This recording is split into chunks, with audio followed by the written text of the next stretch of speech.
고 선생이 많이 되지 말라.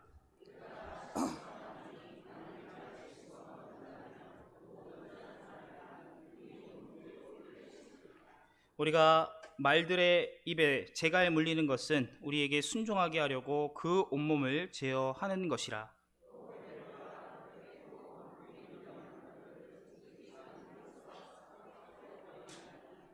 이와 같이 혀도 작은 지체로되 큰 것을 자랑하도다. 보라, 얼마나 작은 불이 얼마나 많은 나무를 태우는가.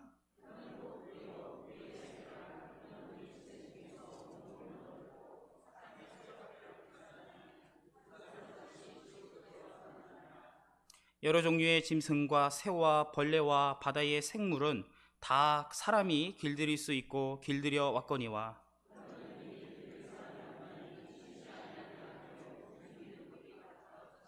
이것으로 우리가 주 아버지를 찬송하고 또 이것으로 하나님의 형상대로 지음을 받은 사람을 저주하나니,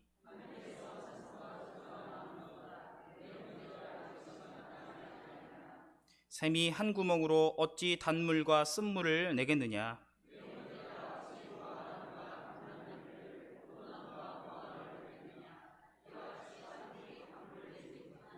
너희 중에 지혜와 총명이 있는 자가 누구냐. 그는 선행으로 말미암아 지혜의 온유함으로 그 행함을 보일지니라.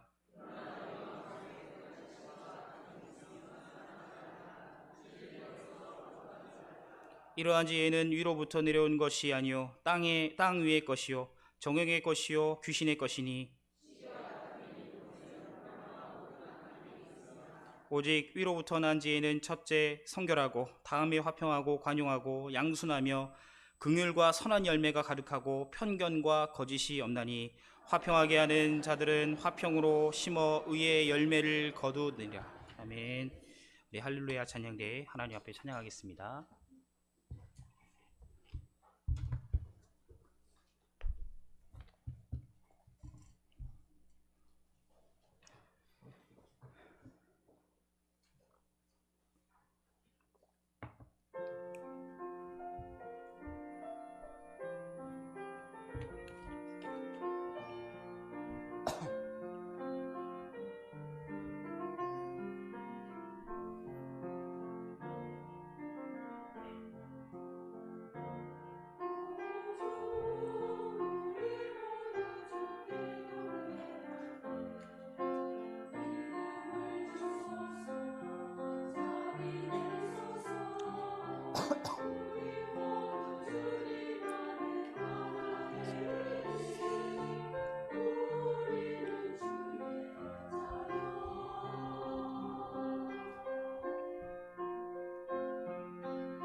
공동체를 무너뜨리는 죄라고 하는 제목을 가지고 말씀을 증거하겠습니다.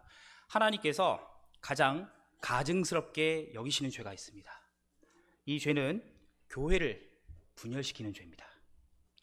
어떻게 보면 교회만큼 쉽게 흩어지는 집단은 없는 것 같습니다. 우리는 모두 연약한 죄인들이기 때문에 교회 안에서 종종 다툼을 일으킬 때가 있고, 때때로 우리는 어떤 이들의 마음에 시험과 근심거리들을 주곤 합니다. 왜 교회 안에서는 싸우고 다투는 일들이 종종 발생하게 되는 것일까요? 왜냐하면 우리의 마음속에 정욕이 있기 때문입니다. 우리 야고보서 4장 1절의 말씀을 함께 보겠습니다. 함께 합독하겠습니다. 너희 중에 싸움이 너희 주체 중에서 싸우는 정욕으로부터 나는 것이 아멘. 야고보서에 등장하고 있는 이 정욕이라고 하는 표현과 이 단어는 우리가 알고 있는 이 섹슈얼리티적인, 이 성전적인, 이 성적인 표현이 아닙니다. 본문에 등장하고 있는 이 정욕이라고 하는 단어는 마음속에서 불일 듯이 일어나는 혈기와 같은 이 죄된 감정을 이야기하고 있습니다. 쉽게 이야기해서 화가 나는 마음, 불같이 일어나는 혈기와 같은 감정적인 마음을 야고보서는 정욕이라고 표현을 하고 있는 것입니다. 시편은 사람의 영혼이 우리의 마음속에 있다라고 말씀해주고 있습니다. 우리가 죄를 저지를 때마다 우리의 마음속에서 불같이 일어나는 죄에 대한 감정, 정욕의 마음이 불일 듯이 일어나서 우리가 죄를 저지르게 되어진다라고 말씀해주고 있습니다. 예를 들어서 다른 사람에게 미운 감정을 가질 때마다 우리의 마음속에서는 이미 남을 미워하는 미움의 마음과 그 감정들이 우리의 마음속에서 불일 듯이 일어나게 되어진다라고 야고보서는 설명을 해주고 있는 것입니다. 야고보서는 우리의 마음속에 죄를 짓게 만드는 못된 감정이기 때문에 우리의 영혼 속에 죄인된 본성과 하나님을 거스르는 그의 마음이 우리의 마음속에 있기 때문에 교회 안에서 다툼과 분열의 모습을 가지게 되어진다라고 말씀해 주고 있습니다. 야고보서가 쓰여진 중요한 이 배경은 예루살렘 교회 안에서 이 다툼이 일어났었던 시기와 다툼이 일어났었던 그 문제들을 중요한 배경으로 삼고 있습니다. 초대교회 안에서 일어나고 있었던 많은 분열과 이 다툼의 문제가 이 야고보서가 쓰여진 중요한 목적들이라고 주석가들은 그렇게 설명을 해주고 있습니다. 사도 야고보는 야고보서를 통해서 교회 안에서 분열을 일으켰었던 다양한 문제들을 전반적으로 야고보서 전체에 걸쳐서 우리들에게 설명을 해주고 있습니다. 재물이나 물질을 통해서 교회 안에서 남을 차별하는 문제가 야고보서에 적혀 있고요. 정죄나 질책을 통해서 다른 사람의 마음에 상처를 주고 교회를 분열시키는 문제들이 야고보서 전체에 그렇게 적혀지고 있는 것입니다.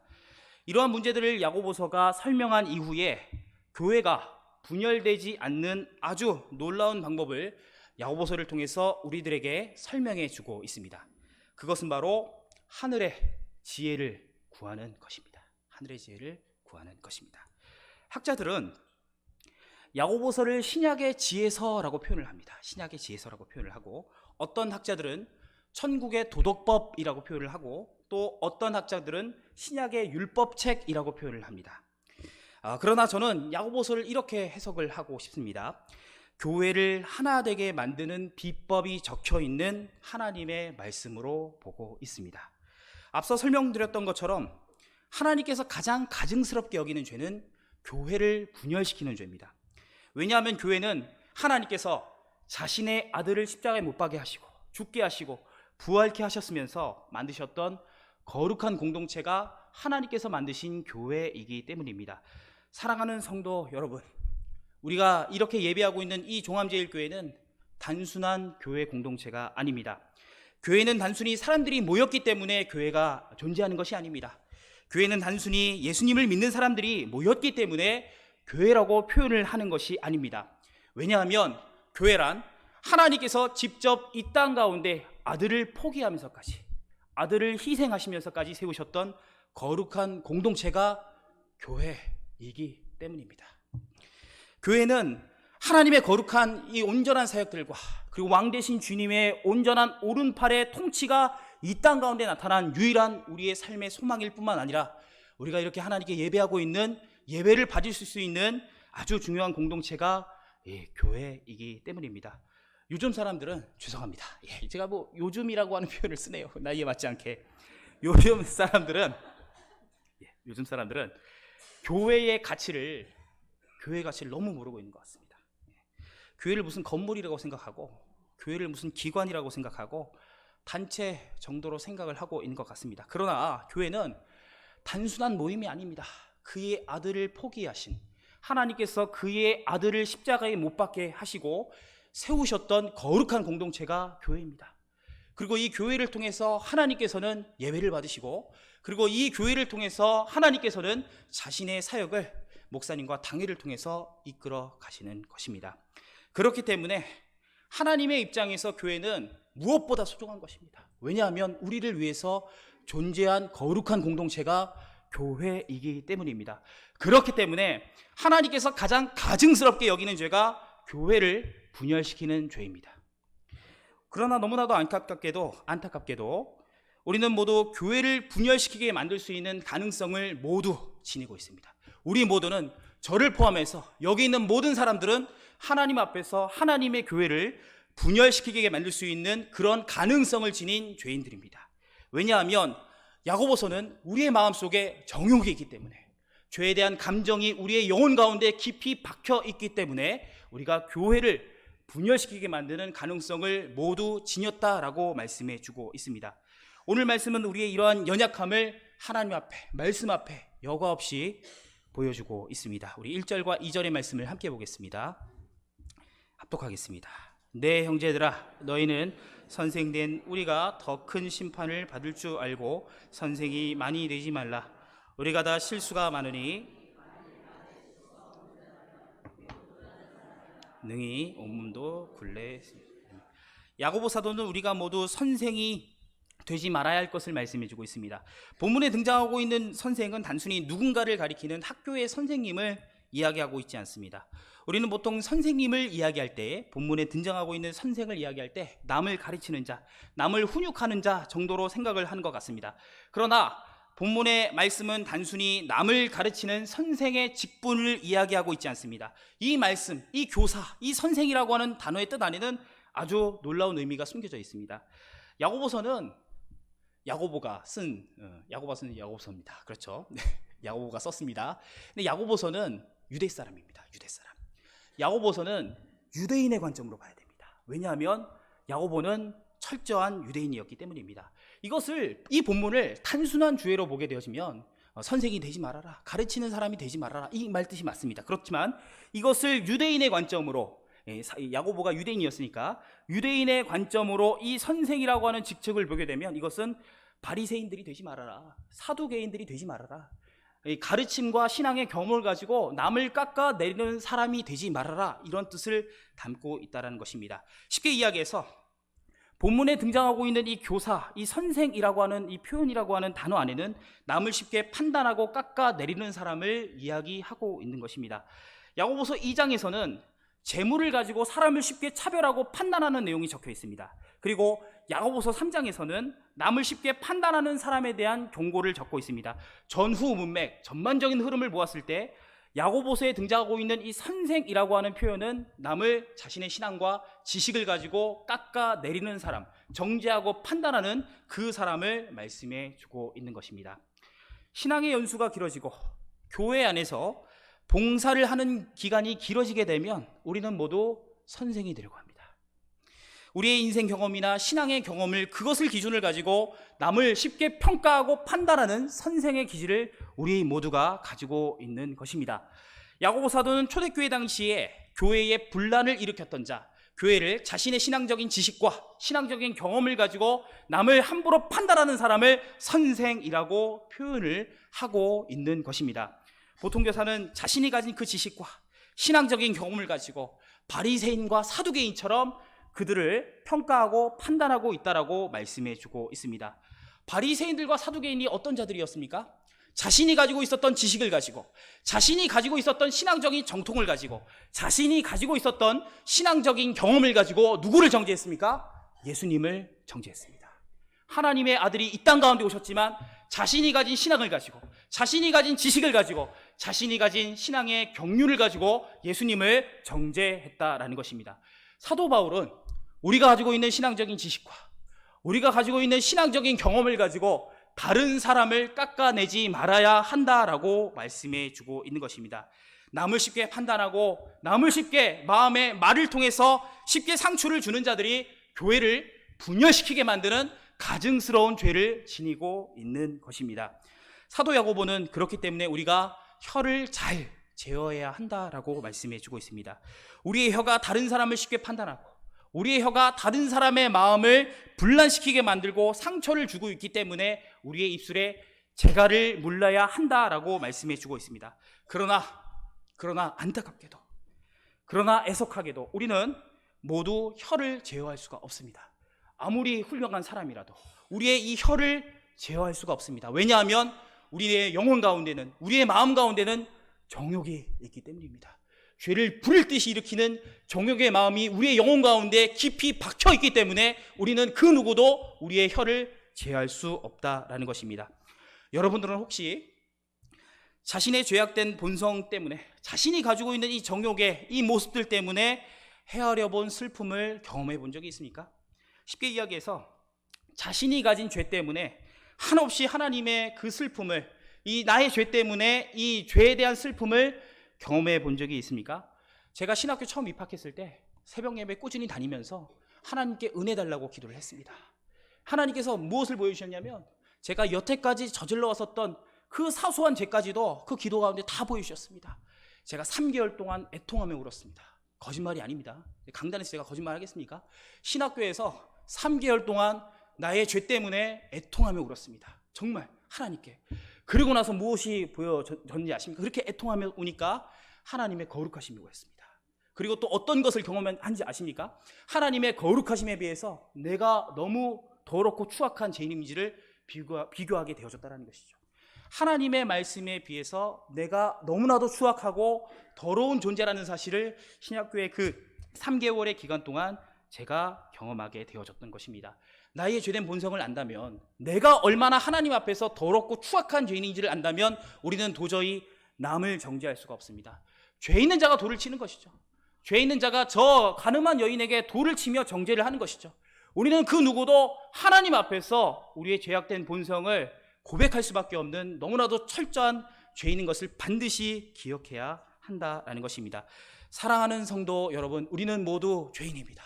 어쩔 수 없는 죄인입니다. 우리의 본성을 거스를 수가 없습니다. 우리는 정욕이라고 하는 어쩔 수 없는 죄악을 가지고 있기 때문에 우리의 혀를 제어할 수 없고 다른 사람을 정죄할 수밖에 없고 교회를 분열시키게 만드는 가능성을 우리가 모두 가지고 있는 것입니다.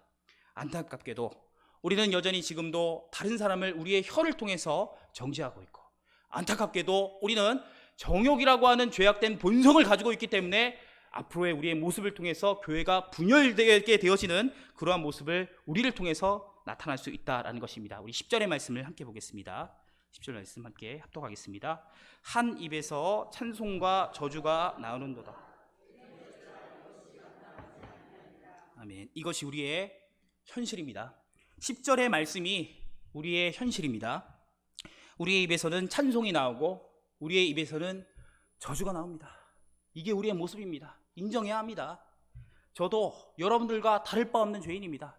저의 마음 가운데도 정욕이 있고 제 마음 가운데도 입술을 제어하지 못하는 죄의 본성이 있기 때문에 우리의 입술에는 저주가 흘러나오고 찬송이 흘러나올 수밖에 없는 것입니다. 무엇을 이야기하고 있는 것입니까? 다 죄인이라는 것이죠.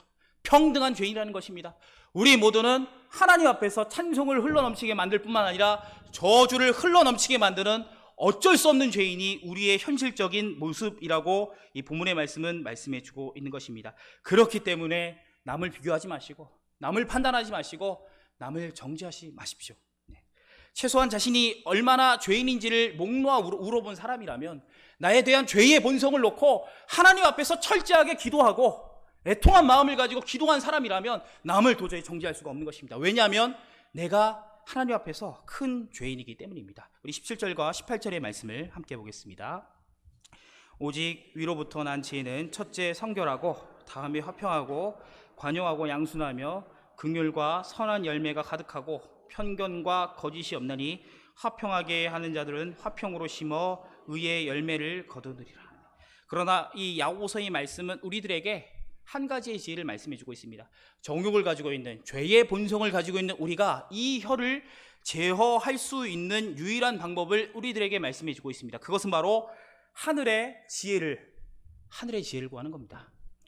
우리가 방금 읽은 이 야고보서 3장 전체는 1부와 2부로 나눠져 있습니다. 자세히 보시면 1부와 2부로 나눠져 있는데 1부의 내용은 1절에서 12절까지의 내용입니다. 이 말씀의 의미는 우리가 아무도 혀를 제어할 수 없는 본성적인 죄인이다라는 것을 말씀해 주고 있고, 13절과 18절의 말씀은 이 혀를 제어할 수 있는 유일한 방법에 대해서 말씀해 주고 있습니다. 그것이 바로 하늘의 지혜를 구하는 것입니다. 우리가 하늘의 지혜를 구하게 된다면 우리가 교회를 분열시킬 수도 없고 이 교회를 하나님 안에서 화평한 교회 공동체로 만들 수 있다라고 말씀해 주고 있습니다. 사도 야고보는 제가 앞서 설명했던 것처럼 전형적인 유대인입니다. 예수님의 동생이었고요, 예수님과 같이 유대인의 교육을 받았던 전형적인 유대인입니다. 그렇기 때문에 이 야고보서는 유대인의 관점에서 이 지혜라고 하는 단어를 이해할 필요가 있습니다. 유대인의 입장에서 이 지혜라고 하는 것은 순리대로 살아가는 겁니다. 하나님께서 창조하신 이 창조의 섭리대로 살아가는 것이 지혜입니다. 쉽게 설명해서 하나님께서 교회를 세우신 그 목적에 맞게끔, 아들을 희생하시면서까지 세우셨던 그 교회의 목적에 맞게끔 순리대로 우리의 입술을 제어하면 된다라는 것입니다. 교회 안에서 대화를 할 때에, 교회를 통해서 남을 정죄하고 싶어하는 불일듯한 정욕의 마음이 일어날 때에 한번 생각을 하는 것이죠. 하나님께서 이 교회를 왜 세우셨을까? 왜 하나님께서 아들 독생자를 죽게 하시고 이 거룩한 공동체를 왜 만드셨을까? 이것을 생각하고 우리의 입술에 재갈을 물려야 한다라고 말씀해 주고 있습니다. 그리고 뿐만 아니라 하나님께 기도를 해야 한다는 것이죠. 나 연약합니다. 나 정욕을 가지고 있습니다.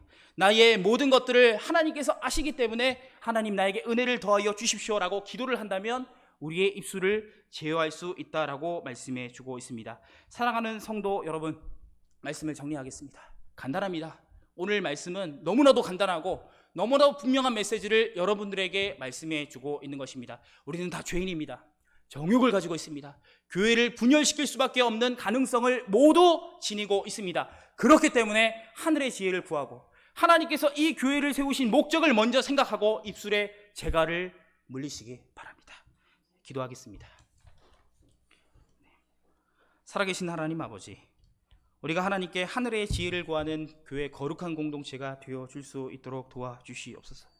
우리의 연약한 입술과 우리의 죄악된 본성들의 모든 것들을 주님께 고백하길 원합니다. 하나님이시여, 우리의 죄악된 본성을 여과 없이 다 보여주시옵소서. 내가 얼마나 큰 죄인인지, 내가 얼마나 하나님의 교회를 거룩하게 여기지 못하는 큰 죄인인지를 여과 없이 깨달을 수 있도록 도와주시옵소서. 하나님이시여, 내가 이 교회를 화평케 하는 자로 만들어 주시옵소서. 하늘의 지혜를 더하여 주시옵소서. 하나님께서 이 교회를 창조하신 그 공동체의 창조의 목적을 우리가 알고 하나님을 위하여 이 교회를 열심을 다해 섬길 수 있는 우리 되게 하여 주시옵소서. 이 모든 것 들어서 우리의 모든 것 되시는 예수님의 이름으로 기도합니다. 아멘. 찬송